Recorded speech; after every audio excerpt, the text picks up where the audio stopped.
Hey, salut à toi! Alors aujourd'hui je vais répondre à une question que j'ai reçue sur ma page Facebook. On va parler d'une annonce et des offres Groupon.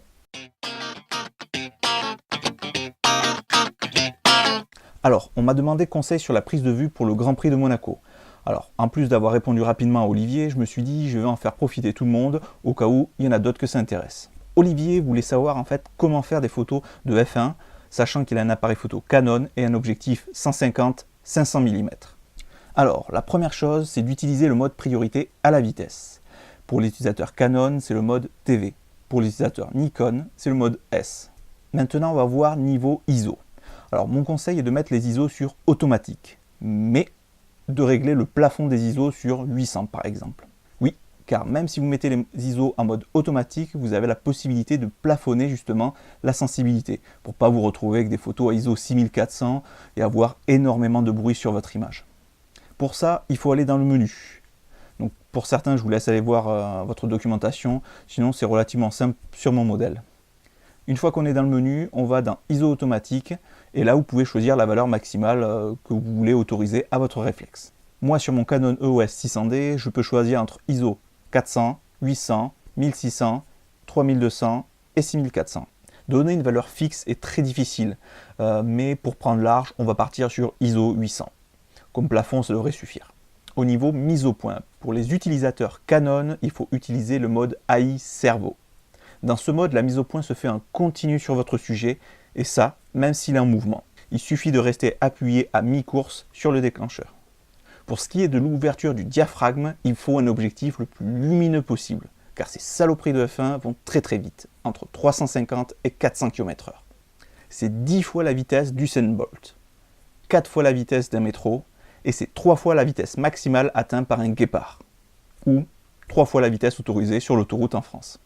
Donc, pour faire des photos de F1, il faut un autofocus très rapide. Alors, niveau accessoires, moi je recommande pour les débutants vraiment l'utilisation du trépied ou du monopode. Car si vous tentez de faire des photos à main levée, vous risquez d'avoir beaucoup de déchets en fait. Deux possibilités. Soit vous faites des photos figées, ce qui n'est pas très artistique, mais qui est la solution la plus simple. Soit vous pouvez tenter de faire du filet artistique. Pour figer le mouvement, en fait, il suffit d'utiliser la vitesse la plus rapide possible. Pour ce qui est du filet artistique, je vous en ai parlé dans une vidéo, dans une de mes toutes premières d'ailleurs. Je vous invite à aller la voir pour commencer à comprendre un peu mieux ces techniques. Pour ce qui est du temps de pause, pour faire du filet artistique d'une F1, alors honnêtement, je vais vous dire que j'ai aucune idée. Je ne peux pas vous donner une valeur précise, car ça va dépendre aussi beaucoup du temps, s'il y a beaucoup de nuages, s'il y a peu de nuages, s'il y a beaucoup de soleil, ça va vraiment dépendre de tout ça. Mais en gros, par rapport aux expériences que j'ai eues avec des voitures de sport, je pense qu'on va tourner aux alentours des 1/500 de seconde. D'ailleurs, si vous avez déjà fait des photos de F1, si vous voulez donner vos valeurs de prise de vue pour en faire profiter Olivier ou même tous les autres, allez-y, vous pouvez les mettre dans les commentaires. Au niveau accessoires, alors si vous avez la possibilité, moi je vous recommande l'utilisation d'un trépied. Ça sera beaucoup mieux, beaucoup plus stable.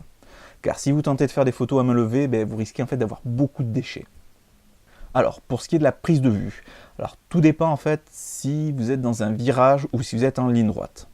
Car l'angle de vue est différent et les photos obtenues seront différentes. Car en fait dans les virages les plus serrés, je parle, la voiture va ralentir, donc vous avez plus de chances de réussir vos photos. Après, voilà, comme je l'ai expliqué, tout dépend justement si vous êtes placé vraiment dans le virage, donc vous allez avoir la voiture dans ce sens-là, ou au contraire, si vous êtes vraiment sur le côté, sur une longue ligne droite, là vous allez pouvoir vraiment faire du filet artistique. Mais de face, ça sera plus technique. Il faut vraiment être de profil. J'espère que ces réponses t'auront aidé, Olivier. Donc à toi de mettre en pratique. Donc là, ça va être vraiment purement de la prise de vue, ça va être beaucoup d'essais. Donc n'hésite pas à mitrailler. Une autre chose que je n'ai pas précisé, c'est bien sûr se mettre en mode rafale. Alors pour l'annonce que je voulais faire, la semaine prochaine en fait je vais faire des lives sur Periscope. Cette fois-ci normalement ça va marcher, j'aurai pas de problème d'opérateur. On croise les doigts. Alors je vais me déplacer dans plusieurs zoos. Celui de Mervan ainsi que celui de Royan. Je vais être aussi à Planète Exotica dans pas très longtemps. Aussi, je vais avoir le plaisir de visiter le paradis du papillon qui se trouve dans le 40. Donc, je vais faire des lives sur Periscope. Je vous donne le nom directement, c'est tout simple. Vous me retrouver, c'est Willygraphie. Je vous mets le lien dans la description de la vidéo. Alors, j'utilise Periscope car en fait, YouTube ne permet pas de faire des lives depuis un téléphone. Alors, je vais voir comment ça se passe, comment ça fonctionne, car je ne suis pas trop un gros utilisateur de Periscope, mais apparemment on peut récupérer la source vidéo et la rebalancer par exemple sur YouTube pour en faire profiter tout le monde.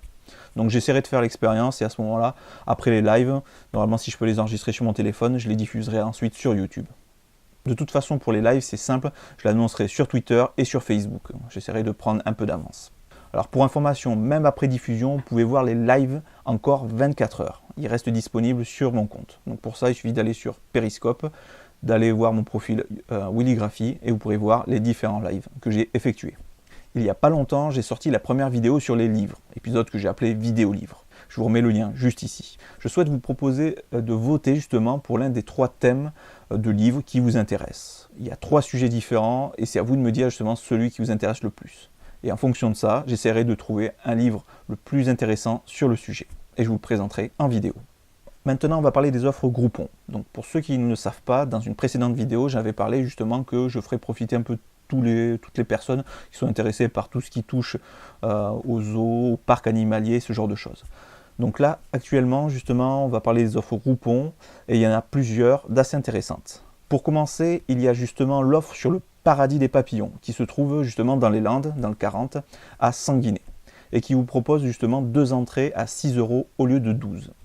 Pour les fans de macro, ça sera plutôt cool, car on va pouvoir justement tenter de faire des photos des papillons posés sur des fleurs. Je vous mets le lien de l'offre ainsi que du site internet Le Paradis des Papillons dans la description de la vidéo. Il y a une offre pour le zoo de Mervan, dans le 85. Donc c'est 2 entrées pour 20 € au lieu de 29 €. C'est toujours ça de gagner. Alors, je vous mets le lien, comme d'hab, dans la description de la vidéo. Il y a une autre offre de zoo, celui de la Boisière Dorée, qui est dans le Pays de la Loire, dans le 44. Vous avez 2 entrées à 25,90 € au lieu de 38 €. Pareil, je vous mets le lien du site internet et de l'offre directement dans la description de la vidéo. Voilà, c'est tout pour aujourd'hui. Alors, il y aura quand même une vidéo vendredi. Là, cette vidéo, je l'ai sortie justement assez rapidement pour pouvoir répondre justement aux questions d'Olivier. Et puis, je me suis dit, autant faire profiter les autres. Bon, moi, comme d'hab, je reste toujours disponible sur Facebook, Twitter. Pensez à liker et à partager la vidéo. N'oublie pas de t'abonner si tu veux suivre justement les prochaines vidéos. Et puis moi, sur ce, je vous laisse. Portez-vous bien, sortez et faites des photos.